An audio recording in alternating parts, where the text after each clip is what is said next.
विक्की सोड ना आता, भरपूर रात्र झाली. थांब ना काकू 5 मिनिट. बस कर आता, मुलं उठून जाईल. नमस्कार मित्रांनो, मी एक गावाकडचा मुलगा आहे. माझे शिक्षण गावाकडेच झाले होते. शिक्षण झाल्यामुळे आता मला शहरात जॉब करण्यासाठी जायचे होते. कारण माझे सर्व मित्र आपापल्या व्यवसायात व्यस्त झाले होते. म्हणून मी पण शहरात जायचे ठरवले. पण जाणार कुठे हा प्रश्न पडला. मग माझ्या लक्षात आलं की माझे काका आणि काकू पुणेला राहतात. काका आणि काकू गेल्या महिन्यात घरात कार्यक्रम असल्यामुळे गावाला आले होते. तेव्हा मला काकांनी विचारले, चाल येतो का पुण्याला? मी तर आतून घाबरलो. आजपर्यंत मी पुण्याला कधीच गेलो नव्हतो. पण काका काकींनी खूपच गाळ घातली. काका खूप चांगले होते. मग आम्ही पुण्याला निघालो. पण इथे येऊन कळले की काकांची रूम फारच लहान आहे. गावाला आमची लहान ओसरी पण या रूम पेक्षा मोठी होती. पण आता आलो तर इथे राहावेच लागणार. गेल्या महिन्यापासून मी नोकरी शोधत आहे. माझी काकू मादक होती.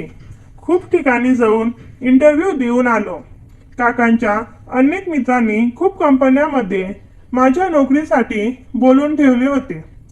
काका कंपनीमध्ये कामाला होते. त्यांना शिफ्टनुसार ड्युटी असायची. कधी दिवस पाळी तर कधी रात्र पाळी. रात्री 8ला गेले की दुसऱ्या दिवशी 8 वाजता परत यायचे. काकीकडचे सगळे काम करायची. मीही तिला कामाला मदत करायचो. काकाला एक मुलगा आणि एक मुलगी होती. दोघी दुपारी शाळेत जायची. रूम लहान होती आणि रूमच्या कोपऱ्यात एक बाथरूम होते. हातपाय धुणे, अंघोळ वगैरे सगळे तिथेच करायचे. मला गावाला असल्यापासून लवकर उठायची सवय होती. पण इथे लोक 9-10 वाजता उठायचे. काका दिवस पाळी असल्यावर लवकर उठून जायचे आणि त्यांचा डबा करायला काकी पण उठायची. टिलू आणि पिंकी तर 8 वाजल्याशिवाय उठत नसत. काकी घरात नेहमी साडी नेसायची. त्यावर साधा ब्लाउजच असायचा. तिच्या साधा साड्या होत्या, पण कांकुलाभ आणि भरदार शरीराची होती. त्या नेसायची तिची लपक तिच्या सौंदर्याला अजूनच खुलवत होती. कधी कधी तिच्याचे थोडा दिला असायला, पण काकी त्याच्याकडे विशेष लक्ष द्यायची नाही. पदरही कधी सरकायचा, पण ती त्याकडे दुर्लक्ष करत असावी. घरात काम करताना जेव्हा मी वाकायची तेव्हा नकळत माझा लक्ष तिच्याकडे जायचं. काहीतरी असं वाटतंय जे मी स्वतः समजून घेत होतो, पण मी दुर्लक्ष करत होतो. आतापर्यंत अशा भावना मला कधीच झाल्या नव्हत्या, पण आता हळूहळू त्यांची जाणीव होऊ लागली होती. मी गावातूनच नाईट पॅन्ट घालायचो. तिथं इथेही घालत होतो. पण आता मला स्वतःच अवघडल्यासारखं वाटू लागलं होतं. भीती वाटत होती. ही भावना काकींनी कधी जाणवली तर, पण त्या कधी काही बोलल्या नाहीत. त्या आपल्या कामात इतक्या मग्न असायच्या की त्यांना हे जाणीवही नसेल, किंवा कदाचित त्या जाणून बुजून दुर्लक्ष करीत असतील. इथे येऊन मला असं वेगळंच वाटत होतं. मजा पण येत होती. कधी कधी कपडे धुताना काकी साडी भिजू नये म्हणून वर बांधायची.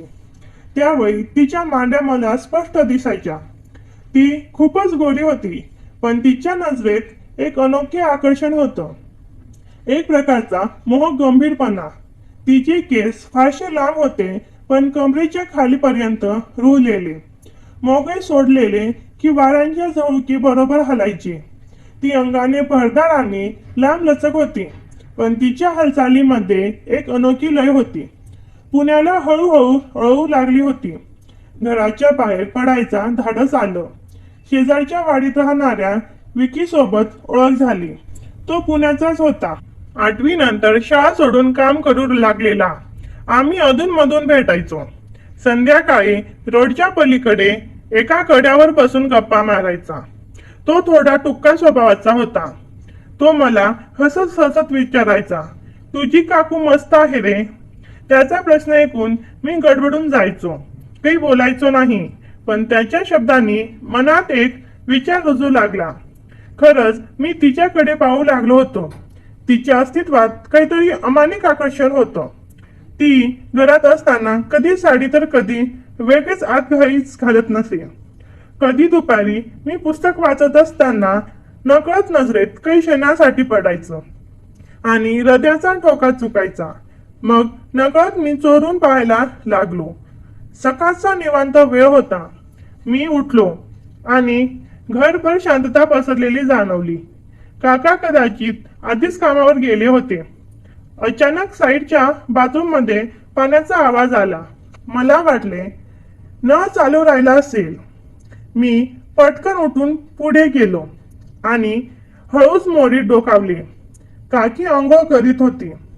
ती तिचे तोंड पलीकडे होते, त्यामुळे तिला माझ्या उपस्थितीची कल्पना नव्हती.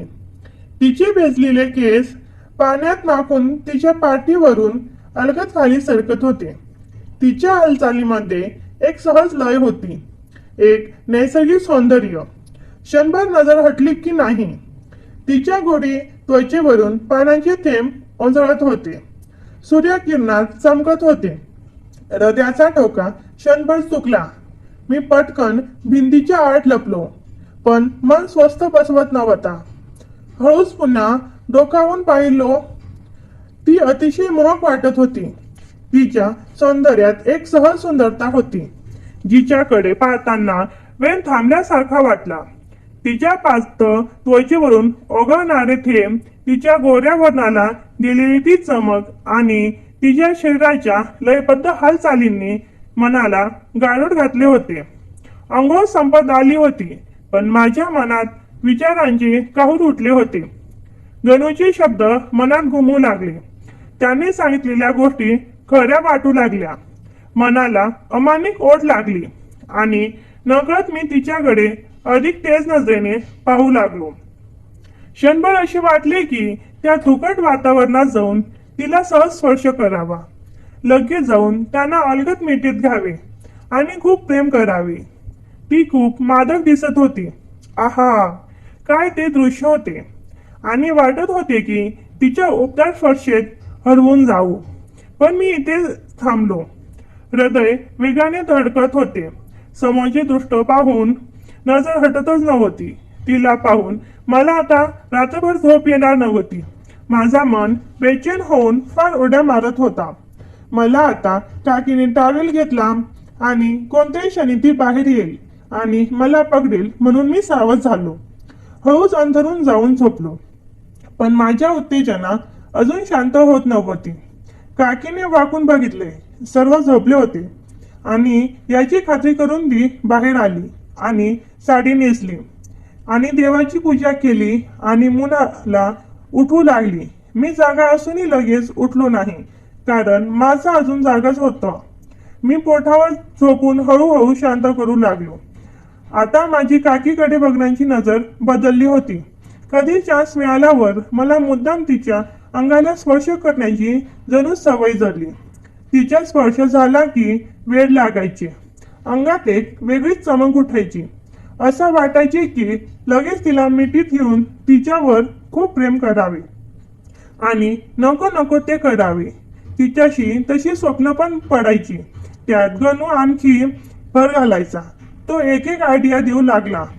झोपेत पाय टाकायचा तिच्या पायावर आणि मस्त हात फिरवायचा वरून, पण माझी हिंमत नाही व्हायची.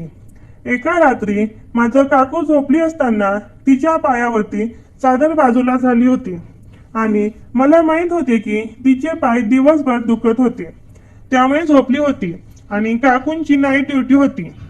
मला झोप येत नव्हती, कारण मला काकीच्या स्पर्श करायची, हात लावायची तीव्र इच्छा झाली होती. मी जरा धीर करून विचारले, काकी, आज पाय खूप दुखत होते का ग? ती म्हणाली, होय रे गणू, आज उद्या बहुतेक पाय येईल म्हणून दुखत येत. खरंच अंगल दुखतंय, जरा पाय दाबतेस का? मी एकदम दंगच राहिलो. काकी मला सांगत होती पायविषयी आणि पाय दाबायला. माझा विश्वास बसेना. मी लगेच उठलो आणि काकीचे पाय दाबू लागलो. ती पाठीवर झोपली होती. साडी गुडघ्यापर्यंत घेऊन मी पाय दाबताना गुडघ्यापर्यंत येऊन पुन्हा खाली असे दाबत होतो. तिच्या स्पर्शाने चांगलाच वेडा झालो होतो. हात थरथरत होतं, पण आतून वेगळंच फील होते आणि माझ्यामधून करंट वाहू लागला. काकी डोळे मिटून पडली होती आणि अनिमिष नजरेने मी तिला न्याहाळत होतो. मी स्वतः रोखून ठेवत होतो आणि अचानक ती खुशीवर वगळी आणि खुशीवरून पोटावर झोपली. हे करताना तिच्या पायांचा स्पर्श माझ्या त्या जागी झाला. साडी जरा आणखी वर सरकली. माझा तोल सुटत चालला होता आणि मी फक्त 1 फूटवर लांब होतो. पण आता डेटिंग करायचे ठरवले. पाय दाबत दाबत मांड्यापर्यंत आलो. तिला जाणीव झाली असावी. तिने लगेच मागे घेऊन साडी नीट केली आणि म्हणाली, बरे बस आता, आणि माझ्याकडे बघत राहिली. त्यावेळी तिची नजर काही वेगळीच होती. काका माझ्यासाठी नोकरी शोधत होते. मलाही नोकरीची गरज होती. नोकरी करायची होती, पण नोकरीसाठी बाहेर गेलो तर काकीपासून दूर राहायला लागेल म्हणून कंटाळा येत होतो. मला आता नोकरी करायची इच्छा नव्हती. काका शिवाय द्यायचे, पण माझी काकू सांभाळून घ्यायची. एकटी असल्यावर मला समजवायची, अरे घरून एवढा लांब पुण्याला आलास आहेस, आता नोकरी कर म्हणजे लवकर पैसे कमावून लग्न करता येईल. मी तिला म्हणायचो, नको ग लग्न वगैरे, मला तुझ्याकडे जायचे आहे असे म्हणून तिच्या नजरेत टाकायचो. तिला आता जाणीव व्हायला लागली होती असे मला वाटले. काका मला खूप बोलले आणि त्या दिवशी काकीने माझी बाजू घेतली म्हणून मला बरे वाटले. मी खूप खुश झालो होतो. आता बहुतेक काकीला माझी ओळख पटली. गणू म्हणतो त्याप्रमाणे आता प्रयत्न करायला हरकत नाही. त्या दिवशी रात्री सर्व झोपल्यावर मी हळूच खाली सरकलो.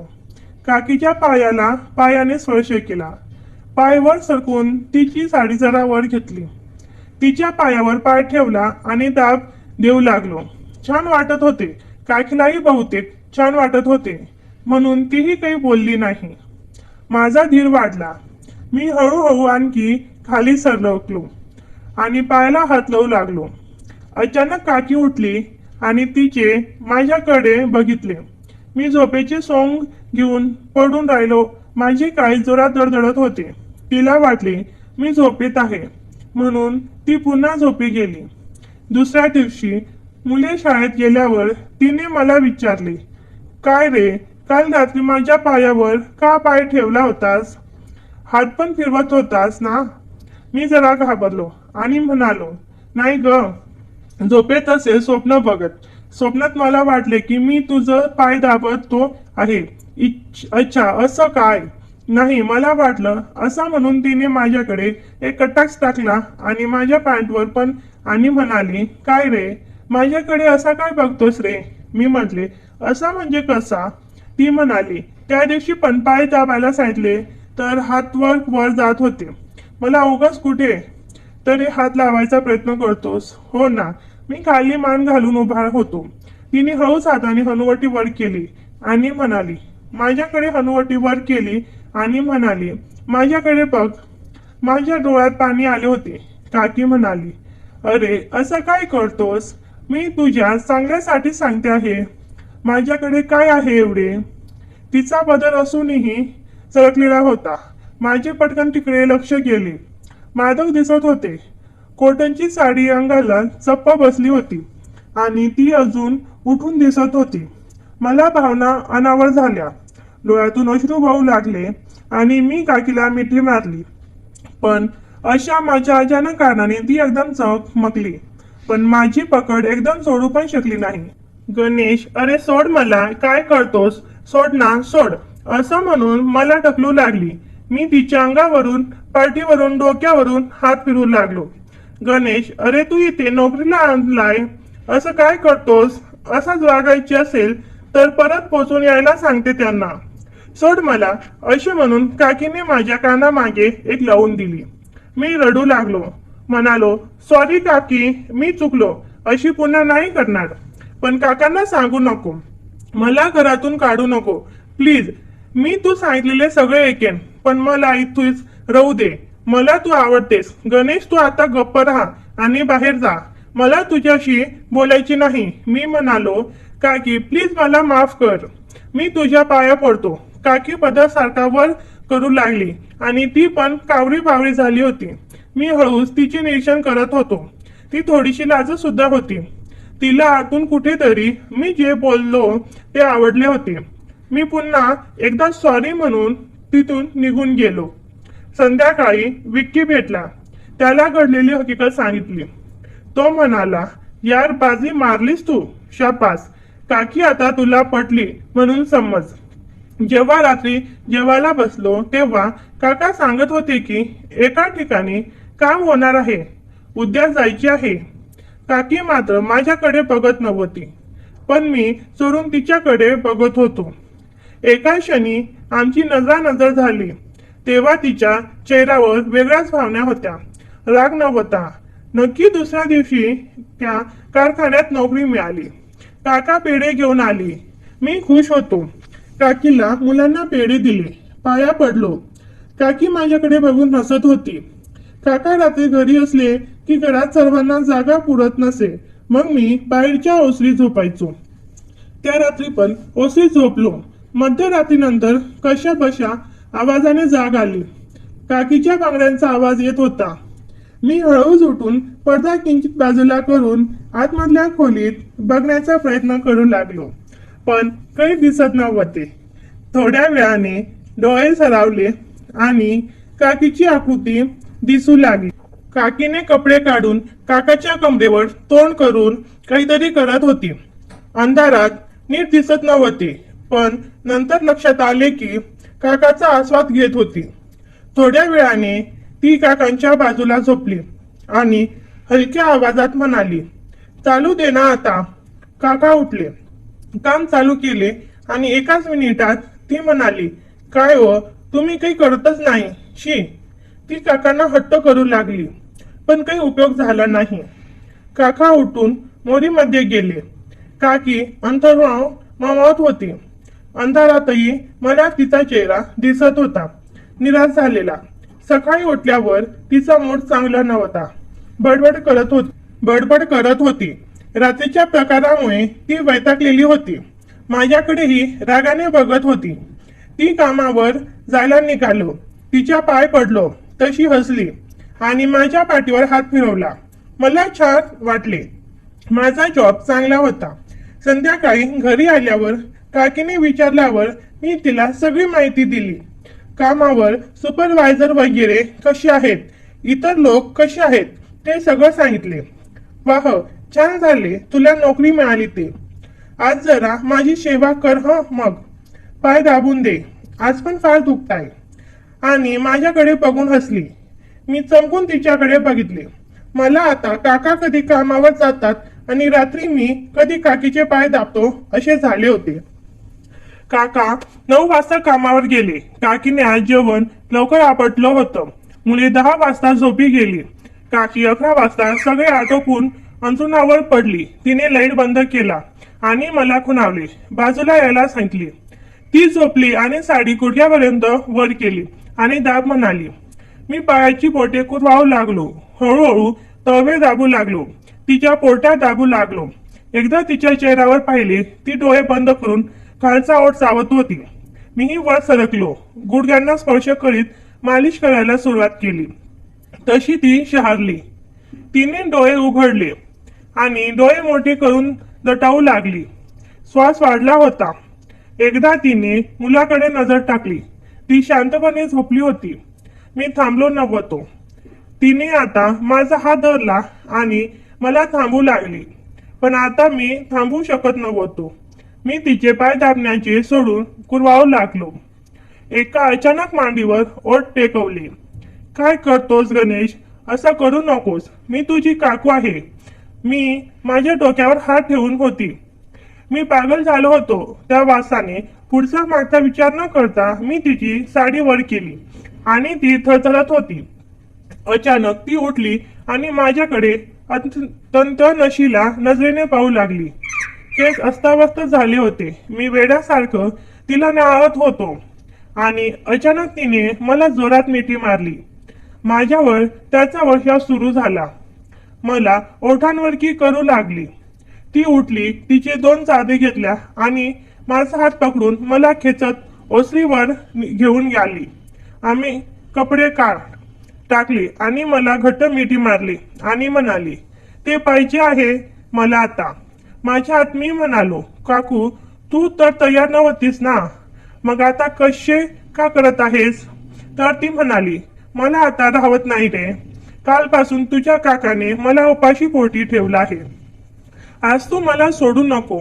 मी म्हणालो, अगं काकू पहिलं तापू तुला हेच तर सांगत होतो, पण तुला आवडले नाही. काकू म्हणाली, खूप आवडले होते रे, पण माझा नाईलाज होता. मला भीती वाटत होती, पण आता तू पाहिजे तसं मला तोडून मोडून कट.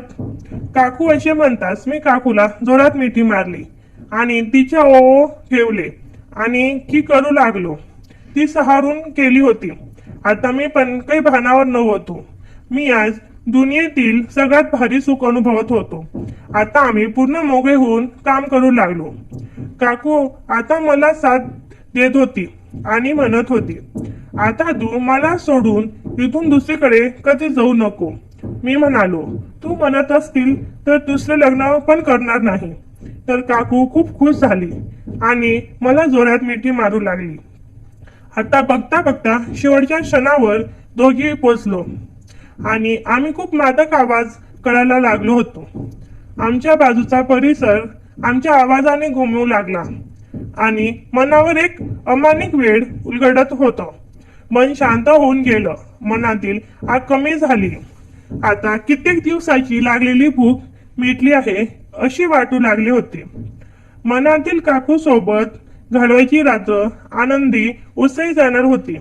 रात्री झोप कमी आणि ते 5-6 वेळा केली आणि मग मन शांत झालं. माझी आणि काकीची आता चांगली जोडी जमली होती. जेव्हा कधी एकांतात मिळेल तेव्हा आम्ही मजा करायचो. माझ्यावर खूप प्रेम करायची ती. मी तिला मनसोक्तपणे घालायचो. कधी एक दिवस असा गेला नाही की ती माझ्या मिठीत आली नाही. माझे असे चांगले दिवस चालू होते.